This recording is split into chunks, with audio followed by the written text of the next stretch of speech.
In this video, I'm going to show you how to graph data by hand. We're going to be making a scatter plot of some data. Graphing by hand is somewhat tedious, especially when you're setting up your axes, but it's important when you're learning how to graph. It's probably the best place to start. And so let's say I give you the following data. Let's say I do a lab where I vary the amount of fertilizer that I'm giving plants, and then I measure how high those plants grow. And so the independent variable in this case is going to be the fertilizer, and the dependent variable is going to be the growth of the plants.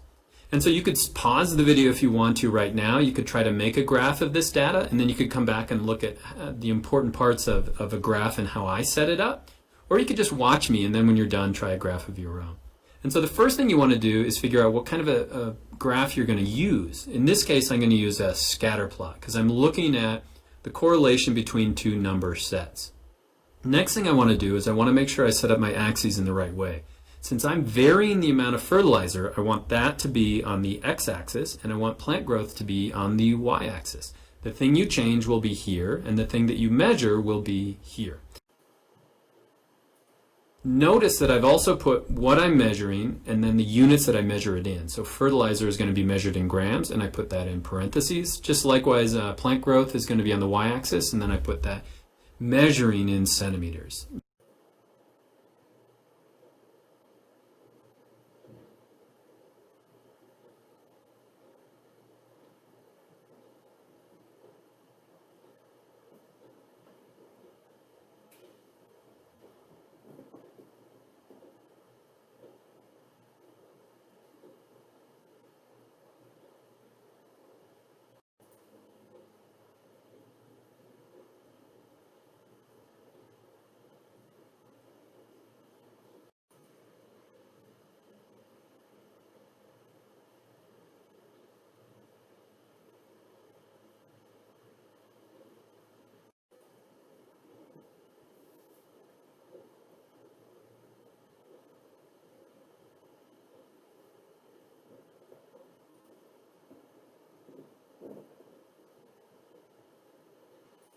Next thing I want to include is a good title. And so I could look at the relation of fertilizer to plant growth.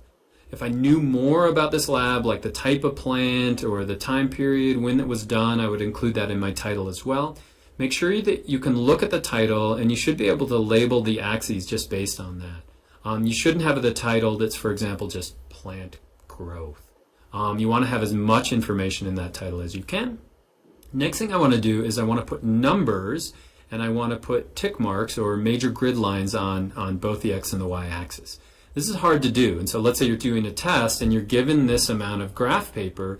You want to make sure that you use all of the graph paper, and that's going to give us a better graph, and it's going to allow us to look at patterns in the data. And so this is sometimes difficult. First thing I want to do is count the number of squares, and so I count the total number of squares, and it's 21 squares, and then I look at the range, and so you can see here that my fertilizer values go from 2 to 12.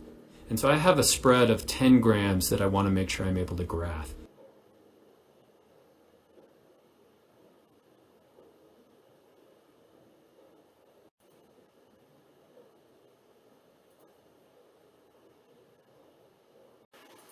But since 0 is not in my data set, I don't want to include 0 on my graph. I want to use all of the graph paper. And so a quick way to do this, if I divide the number of grams by the total number of squares, that tells me basically how many grams per square. And so I could start here, this being 2, this being 2.47, and then just move across like that. But you can see it's going to be really unwieldy. It's going to be a bunch of decimal values. It would end exactly at 12, but it's not going to look that nice. And so since I'm less than 0.5, I could simply round up to 0.5.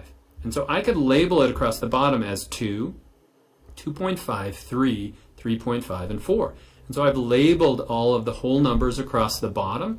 I didn't have to put all of those there, but I at least have to have 2 or 3 numbers so that you can figure out what the scale is going to be.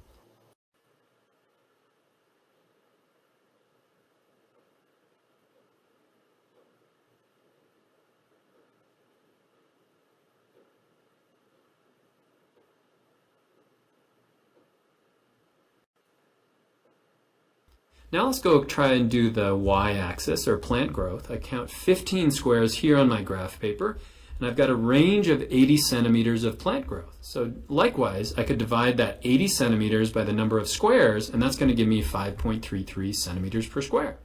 So if I were to round down to 5, I wouldn't have enough room to put all of my data here on the side. And so what I can do is I can round up, and I can say that maybe every one of these grid lines is going to be 6 centimeters. And now I put label my axes on here. I want to make sure that I can go all the way from 18 up to 98. So each of these is then going to be 6 centimeters, and so I can show all of my data. So every 2 is going to be 12. And so you want to make sure that it's a linear labeling of the x and the y axis. Next thing I want to do is I want to graph my data. Well, what's my first data point? Fertilizer of 12, so I'm going to go all the way over here to 12, and then I'm going to have plant growth of 98. Well, if this is 92, that means this is 98, so my first data point should be right there. And so now I'm going to put all the other data points from my graph. So I'm going to fill those in with dots. Now you can see that there were some times when I had same amount of fertilizer but 2 different types of plant growth, and that's fine. One thing I don't want to do right now if I'm doing a scatter plot is I never want to connect these lines because those are different plants, and so that wouldn't make any sense. I'm almost